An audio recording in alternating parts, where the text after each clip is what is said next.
بسم الله الرحمن الرحيم.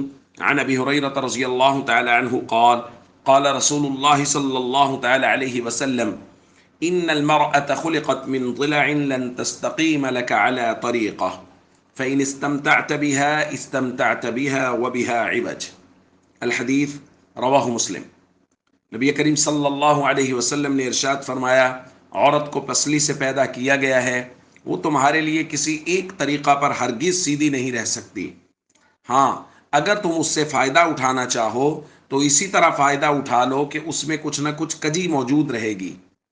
وَإِن ذَهَبْتَ تُقِيمُهَا كَسَرْتَهَا، حضور نے فرمایا اور اگر تم اس بات کی کوشش میں لگ گئے کہ تم اس کو بالکل سیدھا کرو گے تو حضور نے فرمایا سیدھا نہیں کرو گے، توڑ بیٹھو گے۔ اور حضور نے توڑنے کا مطلب بیان کیا، کسروہا طلاقہا، اس کو توڑنے کا مطلب یہ ہے کہ اس کو طلاق دے کے خود سے علیحدہ کر دو گے۔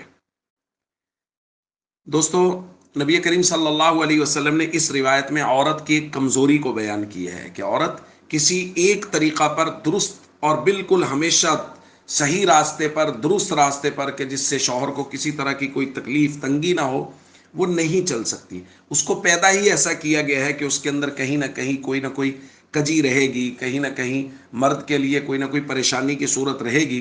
نبی پاک صلی اللہ علیہ وسلم فرما رہے ہیں اس سے فائدہ اٹھانا ہے تو اسی طرح اٹھاؤ کہ کسی ایک بات پر تم خوش ہو، دوسری بات پر تم ناراض ہو تو کوئی بات نہیں۔ پہلے سے ذہن بنا کے رکھو کہ عورت ہر اعتبار سے پرفیکٹ ہو، یہ ممکن نہیں ہے، ایسا ہو نہیں سکتا۔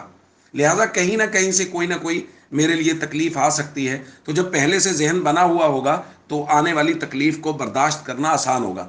اور اگر پہلے دن یہ ذہن بنایا کہ نہیں، جو ترتیب میں نے بنائی ہے اس سے 1 انچ آگے پیچھے نہیں ہونا اور اس کے مطابق چلنا ہے، اور جب وہ عورت اپنی کمزوری کے باعث تھوڑا بہت آگے پیچھے ہوتی ہے، جیسا کہ وہ اس کی گویا خلقت میں ہے، تو پھر یہ پریشان ہوتا ہے اور اس کی وجہ سے یہ لڑائی جھگڑے فساد تک نوبت آتی ہے اور بات طلاق تک پہنچ جاتی ہے۔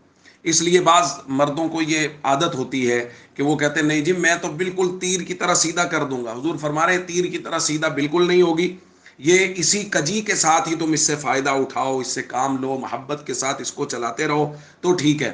اگر سیدھا کرنے کی کوشش کرو گے، توڑ بیٹھو گے، یعنی کہ تمہیں طلاق دے کے خود سے علیحدہ کرنا پڑے گا۔